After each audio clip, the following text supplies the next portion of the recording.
video, we will explore other relationships between alleles. So far, we saw examples of complete dominance where only the dominant allele affects the phenotype.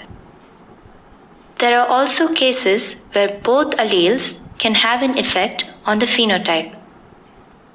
The inheritance of blood groups is an example.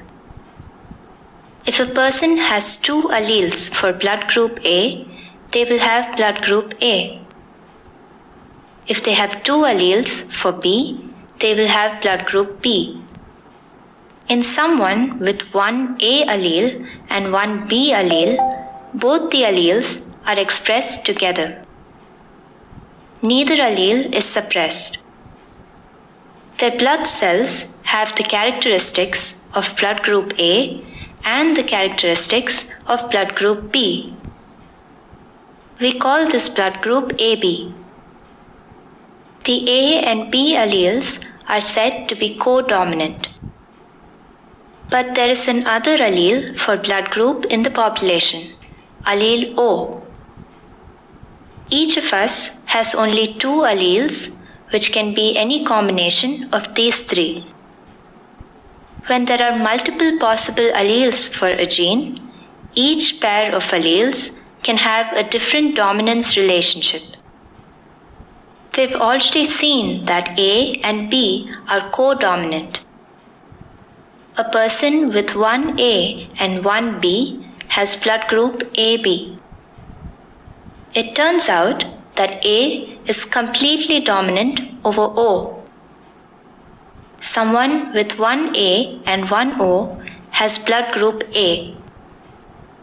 It turns out that B is also completely dominant over O.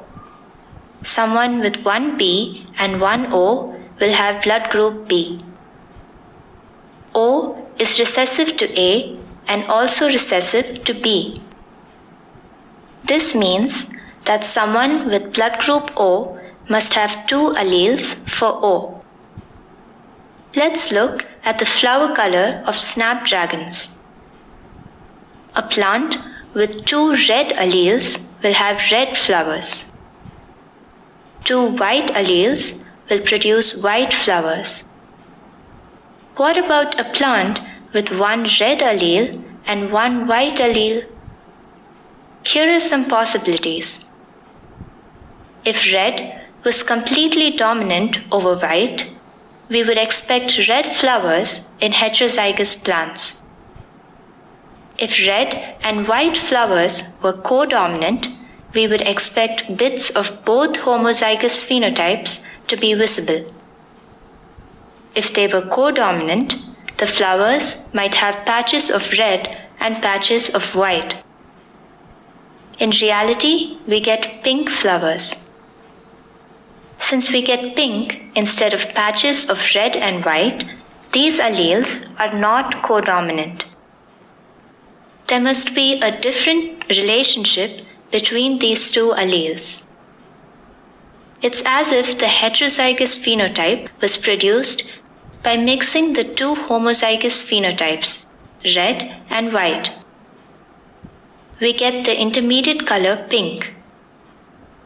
Flowers with one red allele have some red pigment and look pink. Flowers with two red alleles have more red pigment and look red. When the heterozygous phenotype is a blend of the two homozygous phenotypes, we call this incomplete dominance. To recap, we've discussed two different relationships between alleles in this video.